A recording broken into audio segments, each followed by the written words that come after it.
What's up, guys? Today I want to talk about if you should get business insurance as a photographer. I have had it for, I think, most of the amount of time I've been a professional photographer, probably close to 10 years of insurance. And recently I actually had a theft occur where I lost about $2,700 of gear. So I want to talk about what the process of filing a claim was, if I think it's worth it, how much everything's cost. So first, let's talk about why I initially got business insurance.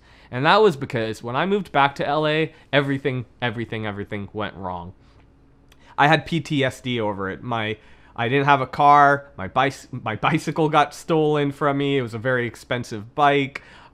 Too many things went wrong in 1 year, and I had major PTSD about it. I couldn't go to a 7-Eleven with my gear in the car because I thought someone would steal it. Now I'm a very much more laid back person. I have evolved. But with everything going wrong at the time, I just couldn't handle another tragedy. So I made the decision to insure my gear. Now, the added benefit of it is that I also have liability insurance, and some places will actually require the photographer to have one. It could be the venue, it could be the client, etc. So sometimes it's kind of the cost of doing business. You have to have insurance. But for me, it was so much about not having to worry. It was very liberating to know I could just leave my stuff in the car. Yeah, I'm not going to like it if it gets stolen, but it's going to be okay. Now, I've been doing this for about 10 years. I do think the peace of mind was worth it, but let's see how much I've actually spent. And let's minus the amount I actually received recently to cover a theft, which was pretty... Honestly, I just don't have the energy to worry about it. It happened. It sucked. I lost a lot of gear. I lost about $2,700 worth of gear. I want to talk about how much I got back from my claim. So $2,700. There was a $500 deductible. So instantly about $500 off, and then they can depreciate everything up to about 80%. That's probably what they did, because I only got about $1,000 back. $2,700 claim, I only received about $1,000. It's probably not enough to cover everything I lost. No, I know it's not enough to cover everything I lost, actually.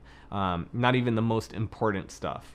I had, to name a few, 2 strobes stolen, pretty much the majority of my lighting modifiers, a camera, one of my film cameras. Yeah, it's kind of, actually, when I think about it, it's kind of upsetting, but I just have too many things to worry about that I don't want to give it the energy.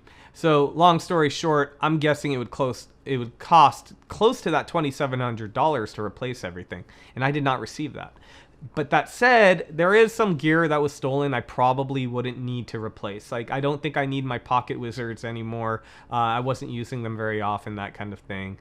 So it wasn't a complete tragedy. But let's talk about how much I spent versus how much I received. I mean, I don't remember exactly how long I've been insuring myself, but let's say it was 10 years, and I spend about $35 a month. I mean, 35, let's say, times 12 times 10, and we're at $4,200, and I've only ever received $1,000 back from that. So it's not great. But again, the cost of doing business is important, and I think not worrying about your gear is probably worth it. It's when you're working, you want to focus on the job. You can't constantly feel like you need to check in on your bag.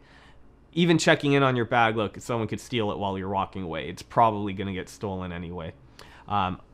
Of course, you should always mitigate any opportunity for theft. Always ask your client if there's a safe place to stow gear, but sometimes there's not going to be. What do I do when I have that situation? I always assess. I look at the situation and say, should I worry here? There was one job in all the years I've been doing this where I felt like I had no place to put my gear I would trust. But luckily, I had my assistant with me that day that was doing some same-day edits, and so she was stationed by my gear, and it was okay. But typically, you will have a safe place. Your client will be able to watch it for you if they're stationed somewhere, that kind of thing. But again, it's worth it, not stressing out that your world is going to end if your gear gets stolen. And that's how I felt 10 years ago. I mean, I worked so hard to buy my first pieces of equipment. I moved back to LA from Peru with like not a dime, and I had to start from the beginning to start this new career, which is professional photography. All right, guys, thank you so much. I hope this helps you make a decision on whether you should insure or not. If you have a specific question for me, let me know in the comments. I'll do my best to help. Obviously, I think I would recommend it to you for most people, but let me know your situation. I'd be glad to help. Thank you, guys. Oh, and I will say that the process is not technically completely done. I believe they have to offer you, like if you replace your gear, they have to at least give you enough to make sure you actually can replace it, if you're getting that of similar quality. The problem was that they gave me, like, they depreciated a film camera that actually only goes up in value, and so I have not fought it yet. I probably should and will, but you know, I've got my fingers in too many pots right now. I teach photography, I'm making my living from it, and I'm making these videos for you guys, so I'll get to it eventually, right? But that is something to keep in mind. It isn't cut and dry where I lost about $2,700 worth of gear and only got $1,000 back. I may be able to work with them a bit, so we'll see how that goes.